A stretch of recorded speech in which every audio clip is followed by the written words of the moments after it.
Merci beaucoup. Hello, everyone. Bonjour à tous. Welcome and thank you for participating in today's technical briefing, which will provide an update on the review of AstraZeneca and COVID-19 vaccines. Bienvenue au briefing technique afin de donner une mise à jour. Welcome to the technical brief. I'd like to give you an update on the safety of AstraZeneca and COVID Today we will Shield. hear remarks from Drs. Supriya Sharma and Marc Berthiaume of Health Canada. Aujourd'hui, nous entendons des allocutions des docteurs Supriya Sharma. Today we'll hear remarks from both Doctors Supriya Sharma and Dr. for questions from the media. Suite à la présentation, nous répondrons à vos questions. If you wish to ask questions, please press star 1 on your phone now. Si vous désirez poser une question, appuyez sur étoile 1. Note that today's briefing is for attribution. Donc, procédons maintenant à la séance d'information technique. Let's begin today's technical briefing. Over to you, Dr. Sharma. Thank you, Eric. And bonjour, good morning, good afternoon. Thank you for joining us. Today, I'm here to talk to you about the AstraZeneca and COVID-19 COVID-19 vaccines and to update you on an ongoing safety review of these vaccines, as well as the Janssen COVID-19 vaccine. We know there's a lot of information out there about vaccines and specifically around reports of very rare, unusual blood clots with low platelets in people who are vaccinated. We're committed to being open and transparent with information on the approvals and the monitoring of all vaccines so that Canadians have the most accurate and up-to-date information to make informed choices. Today, we're providing information on updates to the product labels for the AstraZeneca and Covishield COVID-19 vaccines to reflect that these very rare events are possibly linked to the use of this vaccine. Vaccines are an important part of our fight against COVID-19, and they are saving lives. COVID-19, as we know, is a very contagious illness with significant rates of both hospitalizations and deaths. Every day in Canada, we are seeing case counts climb and hospitalizations increase. Currently, with COVID-19 being very transmissible, there are people who are at high risk of exposure and serious illness. By contrast, there's a very low risk of experiencing a serious adverse event from this or any of the authorized vaccines. But while serious adverse events may be very rare, we do still take them very seriously. And it's our job as the regulator to do the research, to investigate, and to provide Canadians with the best scientific information possible. Before I say more about our ongoing safety review and the measures we're taking, I want to underscore what isn't changing. Health Canada still considers the benefits of the AstraZeneca vaccine to outweigh the risks of getting COVID-19. And we are not limiting the use of the vaccine to any specific age group or sex. Because all the authorized vaccines have been shown to be very effective at preventing hospitalizations and deaths, we continue to encourage you to get the first vaccine that is offered to you. So first, I'll give you a bit of background. In early March, Health Canada became aware of cases of very rare blood clots with low platelets found in people who were immunized with the AstraZeneca COVID-19 vaccine in Europe and in the UK. Since then, more cases have been reported, although these events are still considered to be very rare. By the end of March, more than 20 million doses of the AstraZeneca vaccine had been given in the UK. Of those, the UK regulator, known as the MHRA, had received 79 reports of blood clotting cases with low platelets following vaccination. This means that based on reports, approximately 4 in a million, or 1 in 250,000 people who received the vaccine reported this rare side effect. Since these rare cases first emerged, Health Canada has been reviewing all the evidence on the safety of COVID-19 vaccines as it becomes available. We've been working with our international counterparts in the UK and Europe to share information and analyses. This is an ongoing assessment, and we will continue to get new information. As of April 3rd, Canada has administered more than 484,000 doses of the Covishield and AstraZeneca vaccine. As reported this week, the Public Health Agency of Canada has received a report of a case of an individual living in Quebec who has experienced a very rare adverse event involving blood clots with low platelets following immunization with Covishield. This is the first reported case in Canada, and this person is recovering at home. This report will be considered as part of the department's ongoing safety review of the AstraZeneca and Covishield vaccines and the risk of rare blood clots with low platelets. Sharing of information on all of these reports demonstrates that the global post-market monitoring system for vaccines is working. In addition to the data we have from our initial review of the clinical trials, Health Canada now has real-world evidence of how the vaccines are working after millions of people have taken them. It is not unusual for rare side effects to appear once any medicine or vaccine has been given to a large number of people. This is exactly why we have robust monitoring systems in place. As a result of our safety review, Health Canada has taken a number of actions. So since early March, we've communicated with Canadians several times to keep them informed about the rare blood clotting events in Europe. On the 24th of March, we implemented change to the product label and issued a communication with the manufacturer to inform healthcare professionals and vaccine recipients about these very rare adverse events. And on March 29th, we issued terms and conditions that required AstraZeneca to provide us with additional analysis, including a benefit risk assessment by age and sex. For this safety review, we used evidence that the UK and the European Medicines Agency shared with us, as well as data provided by the manufacturer. We also consulted with key Canadian thrombosis or blood clotting experts on risks, treatments, and possible risk mitigation measures. So after completing the safety review, we've concluded that these very rare events are possibly linked to the use of the vaccine. This conclusion is consistent with that of other international regulators. And as a result, we've updated warnings on the label so that Canadians can be informed of these potential side effects. We didn't find any specific risk factors such as age or sex, so we are therefore not requiring that the vaccine label be updated to restrict the use of vaccine at this time. Health Canada's findings are based on a sound and thorough review of all of the evidence that's available. In the very rare event that someone experiences unusual blood clots with low platelets, it's also important to note that they can be detected, especially if symptoms are reported early and that there are treatments available. We've also issued a public advisory today that provides people and healthcare professionals with information about the signs and symptoms to watch for and when they should seek medical assistance should this very rare event occur. We will share our conclusions with the National Advisory Committee on Immunization, or NACI, and the provincial and territorial vaccine committees to support their decisions on vaccine rollout across the country. As more evidence about vaccines becomes available, we will continue to actively monitor and assess the safety and effectiveness of all of the vaccines authorized for use in Canada, and will keep Canadians informed about what we find out. Vaccine monitoring involves Health Canada, working in close partnership with the Public Health Agency of Canada, the provinces and territories, and other international regulators and manufacturers to immediately share information on any emerging issue. With respect to Janssen, we would also like to update you on the situation with that vaccine. We are aware that the U.S. has paused the use of the Janssen COVID-19 vaccine as a precautionary measure while it investigates reports of rare blood clots. The European Medicines Agency is also examining this potential new safety signal.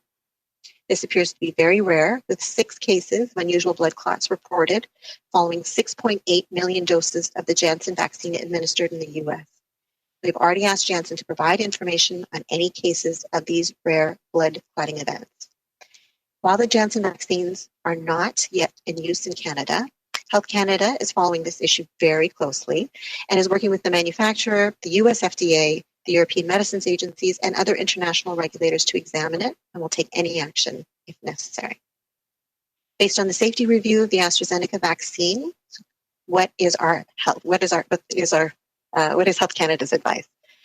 We know that the risks of getting these side effects from the vaccine are very rare.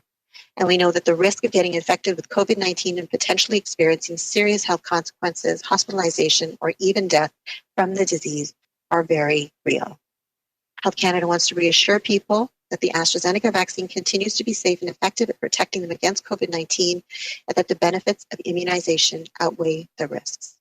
Our best advice to Canadians is always the same, but possibly more urgent now than ever, with cases of COVID-19 increasing across Canada. Get whichever vaccine is available to you. It's that simple. The longer you wait to get vaccinated, the longer you're not protected. Thank you. Bonjour, je vous remercie de vous joindre à nous. Hello, thank you for joining us. Today I'm here to talk to you about the AstraZeneca and Covishield COVID-19 vaccines and to update you on our ongoing safety reviews of those vaccines as well as the Janssen vaccine. We know that there are a lot of information, there's a lot of information out there about vaccines, especially around reports of very rare blood clots with low platelets in people who were vaccinated. We're committed to being open and transparent with information on the approvals and monitoring of all vaccines so that Canadians have the most accurate and up-to-date information to make informed choices. Today, we're providing important information on updates to the product labels for the AstraZeneca and COVID-19 COVID-19 vaccines to reflect that these are very rare events that are possibly linked to the use of the vaccine. Vaccines are an important part of our fight against COVID-19, and they are saving lives. COVID-19, as we know, is a very contagious illness with significant rates of both hospitalizations and death. Every day in Canada, we're seeing case counts climb and hospitalizations increase. Currently, with COVID-19 being very transmissible, there are people who are at high risk of exposure and serious illness. By contrast, there is a very low risk of experiencing a serious adverse event from this or any of the authorized vaccines. But while serious side adverse events may be very rare, we do still take them very seriously, and it's our job as a regulator to do the research, to investigate and provide Canadians with the best scientific information possible. Before I say more about our ongoing safety review and the measures we're taking, I want to underscore what isn't changing. Health Canada still considers the benefits of AstraZeneca vaccine to outweigh the risks of getting COVID-19, and we're not limiting the use of the vaccine to any specific age group or sex. Because all the authorized vaccines have been shown to be very effective at preventing hospitalizations and deaths, we continue to encourage you to get the first vaccine that is offered to you. First, I'll give you a bit of background. In early March, Health Canada became aware of cases of very rare blood clots with low platelets found in people who were immunized with the AstraZeneca COVID-19 vaccine in Europe and in the UK. Since then, more cases have been reported, although these events are still considered to be very rare. By the end of March, more than 20 million doses of the AstraZeneca vaccine have been given in the UK, and of those, the UK regulator, known as the MHRA, had received 79 reports of blood clotting cases with low platelets following vaccination. This means that, based on reports, approximately 4 in a million or 1 in 250,000 people who received the vaccine reported this side effect. Since these rare cases first emerged, Health Canada has been reviewing all the evidence on the safety of COVID-19 vaccines as it becomes available. We've been working with our international counterparts in the UK and Europe to share information and analyses. These are an ongoing assessment, and we will continue to get new information. As of April 3rd, Canada has administered over 484,000 doses of the COVID-19 and AstraZeneca vaccines. As reported this week, the Public Health Agency of Canada has received a report of a case of an individual living in Quebec who has experienced a very rare adverse event involving blood clots with low platelets following immunization with COVID-19. This is the first reported case in Canada. The person is recovering. This report will be considered as part of the Department's ongoing safety review of the AstraZeneca and COVID-19 vaccines and the risk of rare blood clots with low platelets. Sharing of information on all of these reports demonstrates that the global post-market monitoring system for vaccines is working. In addition to the data we have from our initial review of clinical trials, Health Canada now has real-world evidence of how the vaccines are working after millions of people have taken them. It is not unusual for rare side effects to appear once any medicine or vaccine has been given to a large number of people, and this is exactly why we have robust monitoring systems in place. As a result of our safety review, Health Canada has taken a number of actions, and since early March, Health Canada has communicated with Canadians several times to keep them informed about the rare blood clotting events in Europe. On March 24, we implemented changes to the product label and issued a communication with the manufacturer to inform healthcare professionals and vaccine recipients about these very rare adverse events. On March 29, we issued terms and conditions that required AstraZeneca AstraZeneca to provide us with additional analyses, including a benefit-risk assessment by age and sex. For this safety review, we used evidence that the UK and the European Medicine Agency shared with us and data provided by the manufacturer. We have also consulted with key Canadian thrombosis or blood clotting experts on risks, treatments, and possible risk mitigation measures. After completing this safety review, Health Canada has concluded that these very rare events are possibly linked to the use of the vaccine. This conclusion is consistent with that of other international regulators. As a result, we've updated warnings on the label so that Canadians can be informed of the side effects. We didn't find any specific risk factors such as age or sex, so we are therefore not requiring that the vaccine label be updated to restrict the use of the vaccine at this time. Health Canada's findings are based on a sound and thorough review of all evidence available. And in the rare event that someone experiences unusual blood clots or with low platelets, it's important to note that they can be detected, especially as symptoms are reported early and that there are treatments available. We have also issued a public advisory today that provides people and healthcare professionals with information about the signs and symptoms to watch for and when they should seek medical assistance should this very rare event occur. Health Canada will share its conclusions with the National Advisory Committee on Vaccination and the Provincial and Territorial Vaccine Committees to support their decisions on vaccine rollout across the country. As more evidence about the vaccines becomes available, Health Canada will continue to actively monitor and assess the safety and effectiveness of all the vaccines authorised for use in Canada and will keep Canadians informed about what we find out.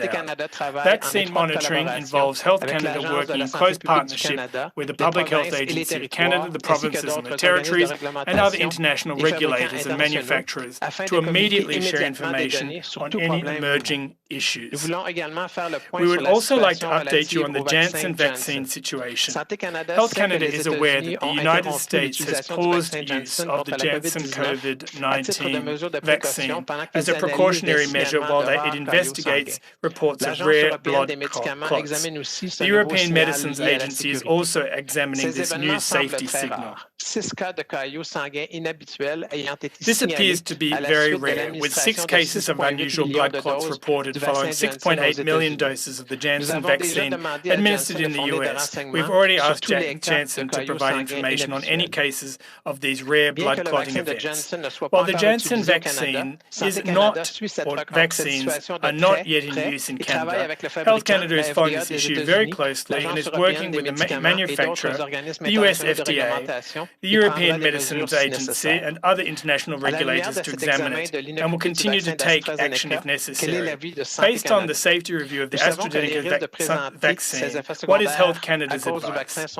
We know that the risks of getting these side effects from the vaccine are very rare, and we know that the risk of getting infected with COVID-19 and potentially experiencing serious health consequences, hospitalization, or even death from the disease are very real. Health Canada wants to reassure people that the AstraZeneca vaccine continues to be safe and effective at protecting them against COVID-19 and the benefits of immunization outweigh the risks. Our best advice to Canadians is always the same, but possibly more urgent now than ever, with cases of COVID-19 increasing across Canada. Get whichever vaccine is available to you. It's that simple. The longer you wait to get vaccinated, the longer you're not protected. Thank you. Merci, Dr. Bertillon. We will now open the line to questions. Vous pouvez poser vos questions dans l'une des 2 langues officielles. We ask that you limit yourself to 1 question and only 1 follow-up. We'll now start with the first question. Operator, over to you. Opérateur, à vous la parole. Thank you. Merci. Please press star 1 if you have a question. Veuillez appuyer sur étoile 1 pour poser une question. Notre première question est de Raymond Fillon de TVA. À vous la parole. TVA, the floor is yours. Oui, bonjour, merci. Yes. Dr. Bertillon, hi there. Dr. Bertillon, could you please tell us the age of the woman that had a blood clot in Quebec, and did she have an underlying medical condition that could explain what occurred? That information is currently being reviewed. Therefore, we can't disclose any information for the time being. But this particular case will be reviewed. We can't give specifics about cases because we have to protect confidentiality, especially since there are very very few adverse events, but the case will be rigorously assessed based on the data collected to determine what the risk factors were and if there's any information we can derive from this case. What I can tell you is in Quebec, there have been 160,000 AstraZeneca vaccines administered with only one case of this adverse effect. And only one case across Canada of this blood clotting case with low platelets. So therefore, the frequency seems to be in line with the information that we're getting from the European Medicines Agency in the UK. You said the AstraZeneca vaccine is safe and effective to your mind, and that you haven't determined that there are any risks associated with sex and age. So why do you continue to recommend that the AstraZeneca vaccine not be administered to those Canadians under 35 years of age? Response: Health Canada, when as far as vaccine use recommendations are concerned, are not recommending any restrictions in terms of the AstraZeneca vaccine. The key indicator is whether or not AstraZeneca is working to prevent COVID-19 and the serious complications from COVID-19. Based on real-world experience and clinical trials, this vaccine is effective and efficacious. We have received reports of very rare adverse side effects and adverse events. So as far as age and gender is concerned, there doesn't seem to be any heightened risk from taking the AstraZeneca vaccine vis-à-vis other vaccines. That said, there is the Public Health Agency of Canada, as well as the National Advisory Committee on Vaccination, that provides advice to the provinces and territories as to how to roll out vaccines across Canada. And then it's up to the provinces and territories, with their public health ministries, to take consequent decisions. Therefore, NACI has recommended the use of the AstraZeneca vaccine for over 35-year-olds. And they don't only factor in the notion of vaccine or no vaccine, but what vaccine should be used for each different population to have an optimal effect, and what the ideal profiles are in terms of risk-benefits analyses. So there is this kind of in-depth reporting that informs decision-making in the provinces as to how to optimize rollout of vaccine across Canada. Health Canada hasn't established a restriction based on age. NACI, however, has recommended that 35 and over, those in the 35 and over age group could safely use AstraZeneca because risk increases with age. So it does appear that the risk of side effects does increase with age. But among the young population, this kind of adverse event is extremely rare. Merci beaucoup. Thank you very much. Next question. Thank you. Our next question is from Annie Bergeron-Oliver from CTV National News. Please go ahead. À vous la parole. Hello, thank you for taking my question. I'm just wondering if you can provide a point of clarification. I believe the doctor who was just speaking mentioned that NACI has recommended AstraZeneca to 35 and over. Is that new? Because as I had understood it, it is not recommended for people under 55. So can you clarify that for me? Right. So what Dr. Bergeron was saying was, first of all, he was sort of making sure that there was an understanding of the differences in terms of the roles and responsibilities between Health Canada as the regulator. So looking at what we say, safety, efficacy, and quality, benefits and risks of having the vaccine versus not having the vaccine. And then the recommendations that are provided by the National Advisory Committee on Immunization to the provinces and territories about the optimal use of the vaccine, which includes potential alternative vaccines, and then, of course, taking into account the current epidemiology around COVID-19. And you're correct. So NACI, at this point in time, had recommended the use of AstraZeneca for people age 55 and above. NACI is also meeting now again to take a look at those recommendations to see if they need to be updated. Health Canada has presented to NACI, so all the information that we looked at to make our regulatory decisions have been provided to NACI, and they will continue to look at that and see if there's any change to the recommendations. But currently, their previous recommendation stands, so they were recommending the use of AstraZeneca for those age 55 and above. Thank you. Follow up? Thank you for that. Thank you for that clarification. In your opening statement, you mentioned that there had been more than 400 doses of AstraZeneca that had been delivered. Online, it says that there are more than 484 doses have been delivered, but that's as of April 3rd. Health Canada says they don't have any updated information over the last 11 days. So, one, why don't you have more up-to-date data on exactly how many AstraZeneca doses have been doled out? And two, how can Health Canada understand what the risk is to Canadians when they don't know how many doses have been delivered? So, the reason that we use the numbers that we have, so the 484,000 doses administered, is because that's what we were using when we were, at the time we were doing our analysis. That is a point in time. We absolutely, through the Public Health Agency, have additional information on the numbers of doses that have been administered, and that's actually made public by the Public Health Agency on a regular basis. So I don't want to leave anyone with the impression that we don't have that. So they are compiling that, and they don't have any updated information. They said that right, was the most recent when we asked, and they don't have any data over the last 10 days. Right. And so my understanding is that they are getting that data, and then later on this week, they'll be able to provide that. So I think it was that they weren't able to provide that at this point in time, but they certainly are bringing those numbers together, and then they'll disclose it. It's usually on the Thursday call. And then overall, what we're looking at is obviously numbers of doses, but numbers of if we have any cases, and we only have, I shouldn't say only, we have one case in Canada. So that number, obviously is very small compared to, whatever the doses are that we've delivered. And that's why, of course, we need to look at things in the Canadian context. But we are looking to the work that we're doing with the United Kingdom, where millions of doses have been administered, European Union, where millions of doses have been administered, and those numbers as well. So as we said, when we're looking at any adverse event that's very rare, we really are looking at all the data that we can to put that into context. Thank you, Dr. Sharma. I would like to remind that it's one question and only one follow-up. We'll take the next question. Prochaine question. Opérateur.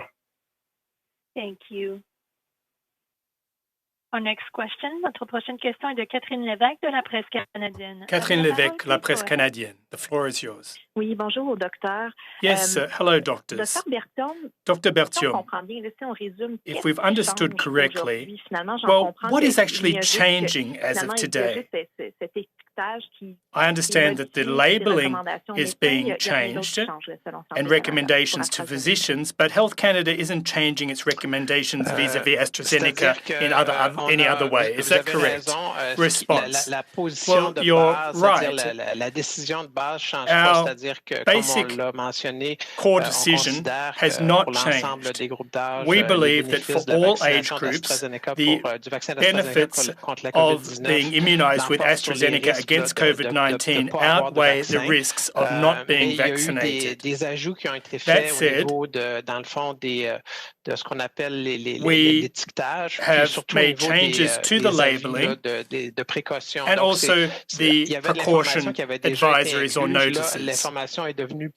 So that information now stands out more on the labels. It used to be in the fine print, and now, since these cases have been reported, we have established the link as being valid, and therefore the information stands out more now on the labeling.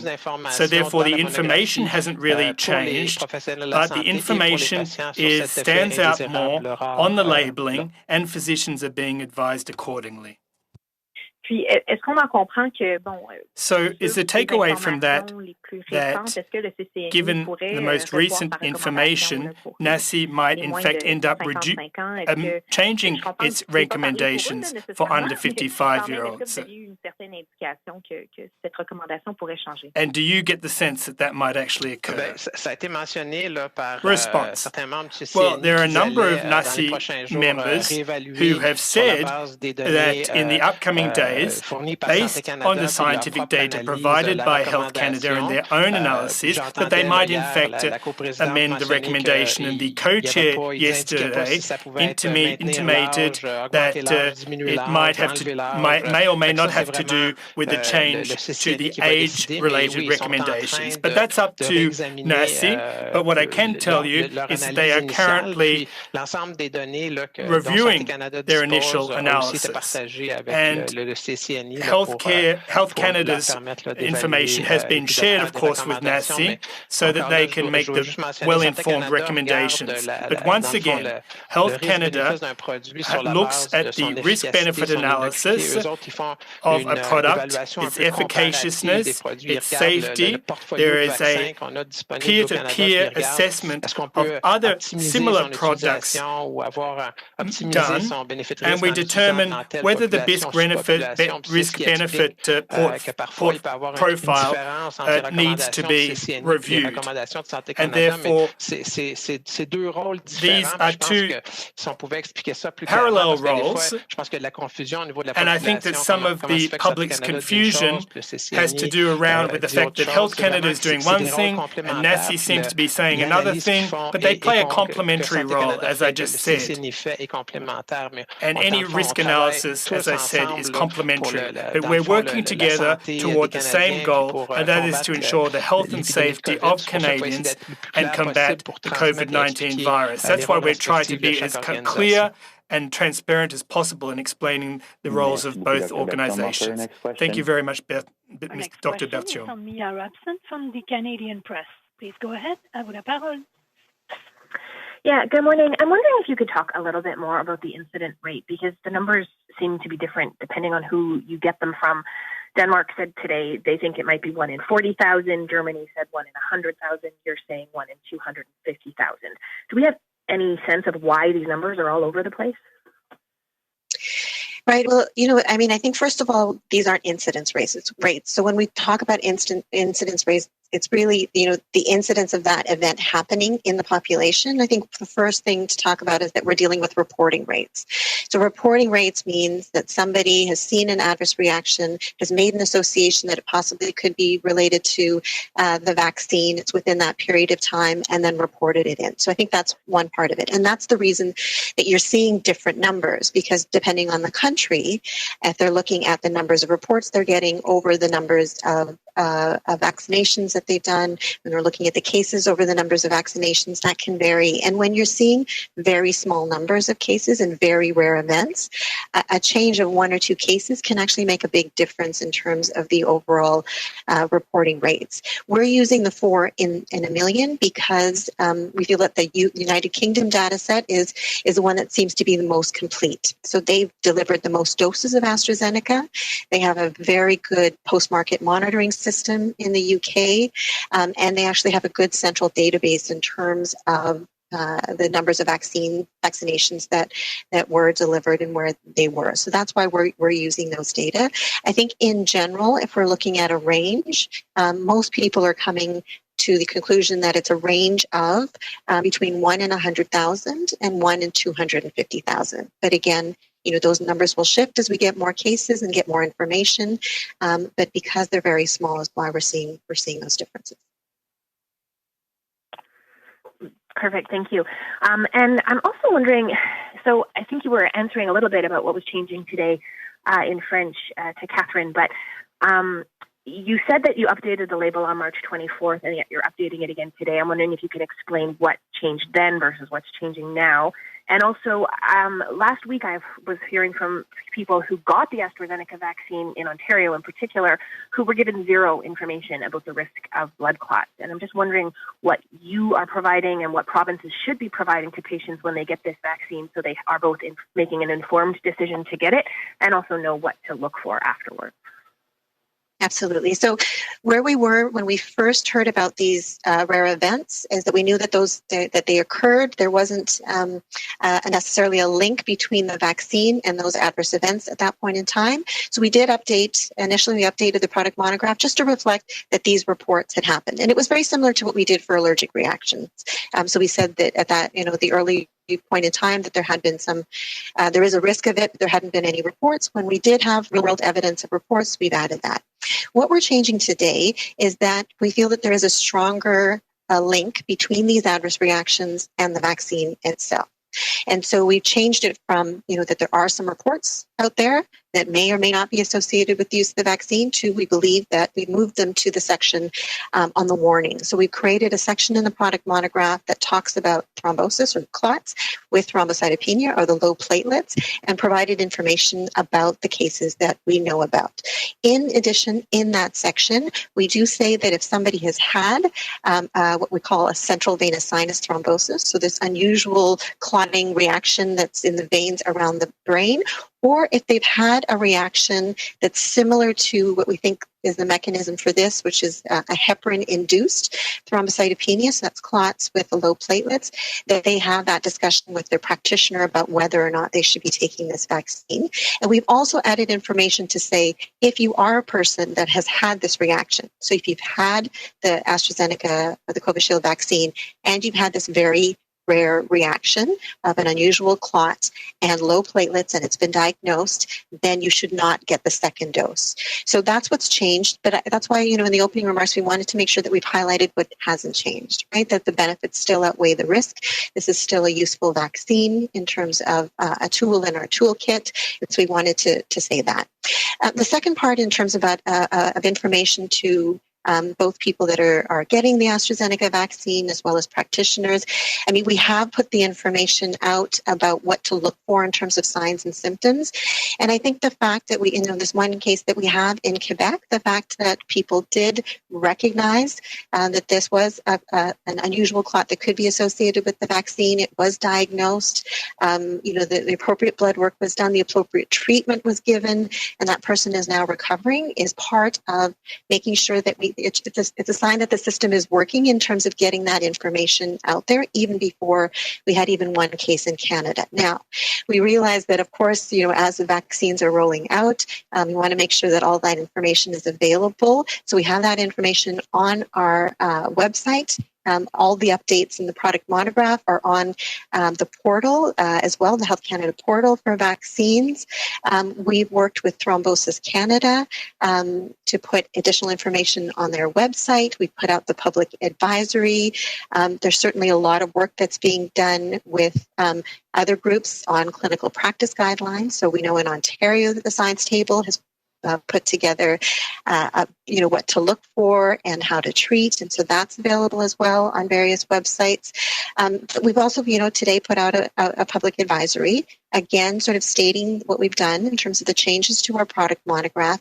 And importantly, to note the signs and symptoms of what you might look for in that period. So from 4 to 20 days after you get that vaccine, if you have a really serious persistent headache, if you have persistent, serious abdominal pain, if you have, pain in your limbs that's quite severe and persistent, if you have any unusual bruising other than at the site of the injection, those are signs that you should be seeking medical attention.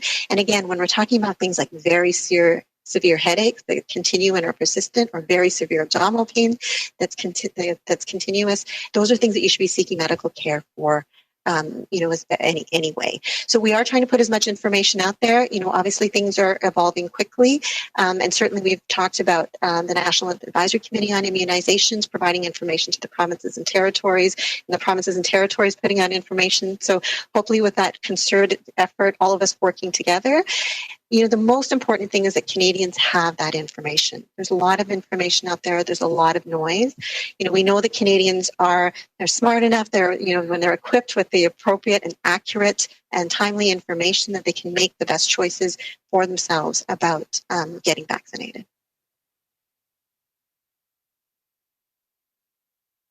Thank you. Operator, next question. Notre prochaine question est de Annie Guillemette de Cogeco Nouvelles. Cogeco Nouvelles. 5 FM. À vous la parole. Please go ahead. The floor is yours. Yes, I'd like to come back to the risks associated with this vaccine. We are overwhelmed with a lot of data here. 4 out of 1 million cases, then we have 4 out of 400,000 or 60,000 in Quebec. So, Dr. Bertium, when you tell us that, in inverted commas, you've collected all the international studies and you have reached your findings based on all of those studies, can we, in fact, provide an accurate figure as to the risk of the AstraZeneca vaccine? Response: absolutely. The age that I referred to in my opening remarks is such that, the most reliable data that we have seen to date, given the number of cases reported versus the number of persons inoculated, is the data from the UK because of the quality of their medical records and the collection of adverse events. So it's one adverse event of rare blood clotting out of that particular grand total. As I said, in Quebec, there are 167,000 vaccinations with Covishield, and one single case of this rare blood clotting with low platelets reported. So were there to be no further cases, well, it would be compatible with information coming from elsewhere. Now, in Canada, there have been over 450,000 doses distributed and one single case observed. Now, were there to be a second case reported, well, that would change and skew the data, wouldn't it? So there's always a little bit of a variance when it comes to this data, which is constantly evolving. But the message that comes out of this, the takeaway, is that Health Canada has looked at various data sets, various experiences, real-world experiences across the world, and given the rare occurrence of this rare blood clotting, then we can safely surmise that it is 1 out of 250,000. As a follow-up, what about specific studies you've requested from the company about any adverse side effects to do with age or age groups? I imagine those results haven't been collated and crunched yet, but once that is done, I imagine you will be able to make a recommendation as to the various age groups. And do you think that things might vary at that point in terms of your recommendations? Well, yes, everything is possible at this stage of the game. As I said, this is a constantly evolving situation, and we're kind of chasing the data, if you will. Now, if, for example, there was additional information that came to light where there was a risk group identified to do with gender or sex or comorbidities, then we could take additional measures. But what I can tell you currently, if we look at the real-world experience internationally with AstraZeneca, we've had 25 million doses administered across Europe, and we have solid data sets in terms of the side effects and positive effects of this vaccine.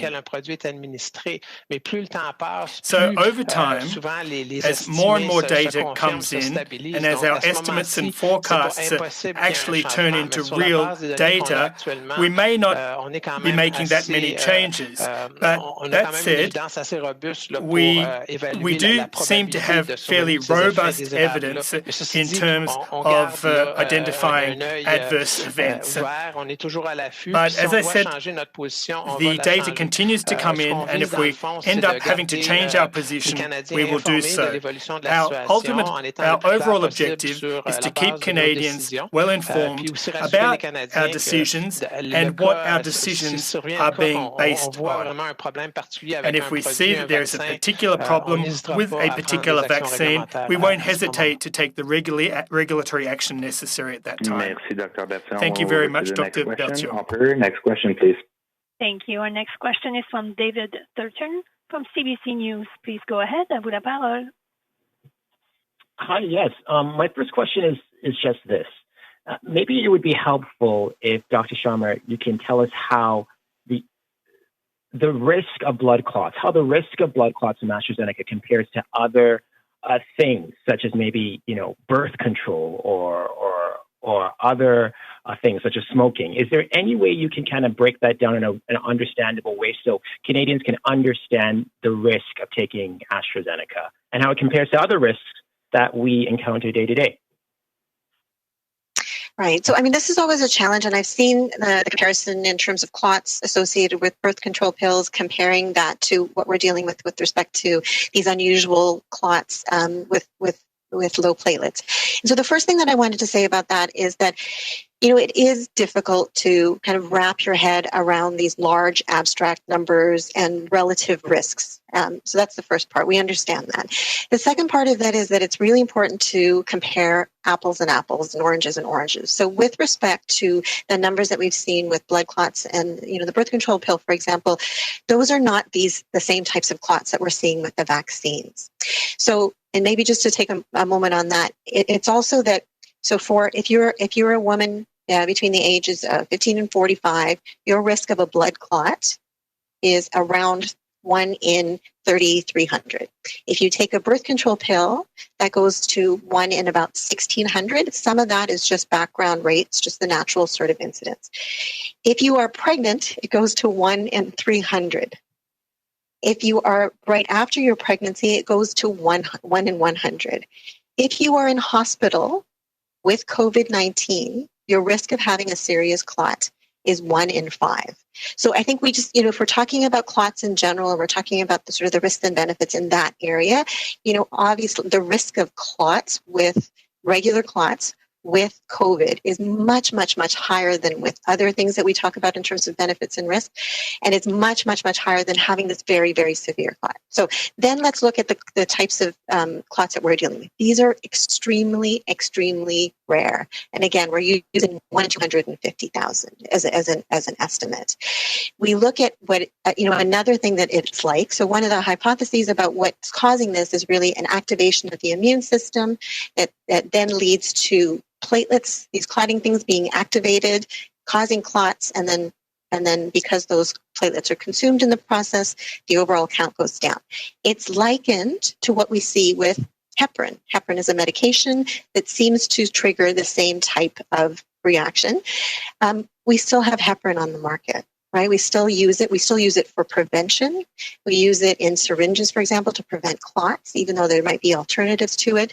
So it is, we have to look at, I think it's helpful sometimes putting in context with other types of clots, but really the thing that we're looking at is this very, very rare chance of having this severe clot that you can diagnose and treat, and potentially getting sick with COVID, getting seriously ill, potentially dying, and all of the other effects that could occur with COVID. And for all of the age groups, especially when we're in the situation where the risk of COVID is moderate or high, as it is in many parts of the country, the benefits of the AstraZeneca vaccine far outweigh the risks in all age groups. Thank you. Follow up? Yeah, no, thank you for that explanation. That really helps, at least in my mind, to clarify things.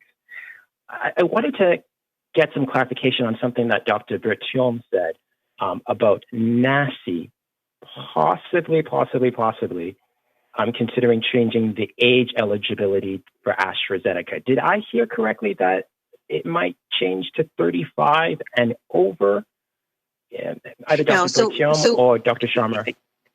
Yeah, so just to say, I think Supriya, if I may, maybe I misspoke. Just want to clarify for the benefit of all of the audience. Maybe I did a lapsus in French. I never meant to say 35. If I said 35, I meant to say 55. So sorry if there was a mistake. I'll have to look at the recording to see what I said. But in my head, I said 55. So just want to be clear for everyone. All good. Thank you.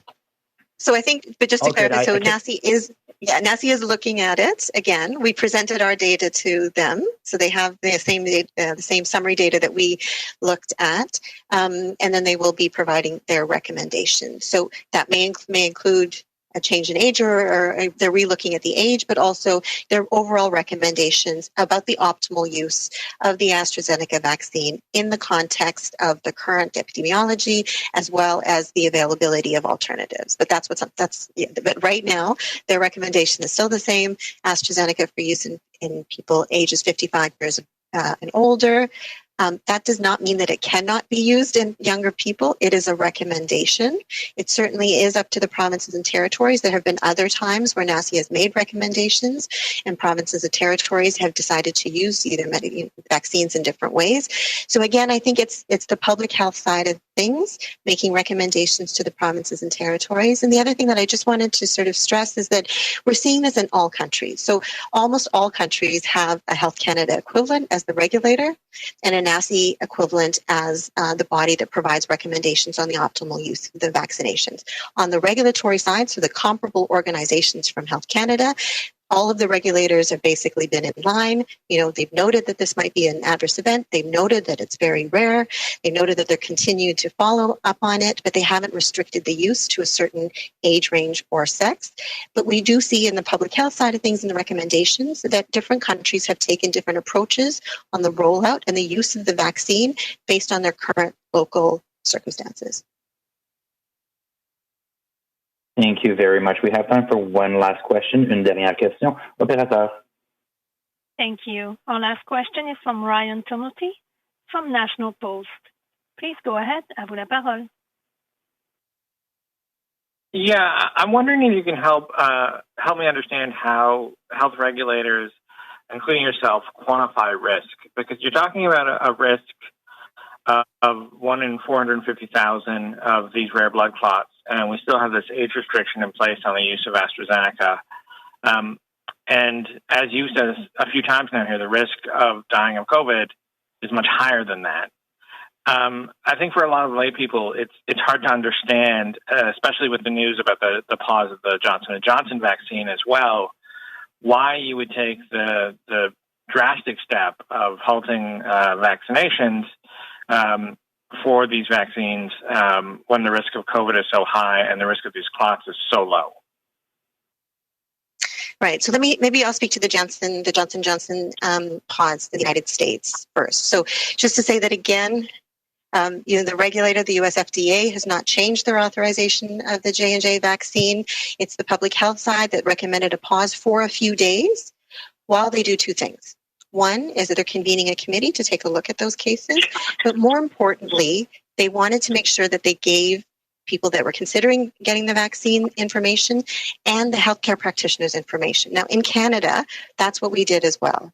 We provided information before we even had a single case. So that's what they're doing. And again, it's a temporary pause for a few days to do that assessment and to get a chance to communicate on that. So that's their decision. On the overall benefits and risks, this is where I can understand where there can be some confusion. So as we said, on the regulatory side of things, we look at the overall benefits and risks. If we feel that at any point in time the risks outweigh the benefits, we would stop the authorization of the vaccine and we say it cannot be used at all in Canada. That's a legal authorization that carries a certain amount of weight. We would do the same thing if we found a certain age group where that risk was much higher.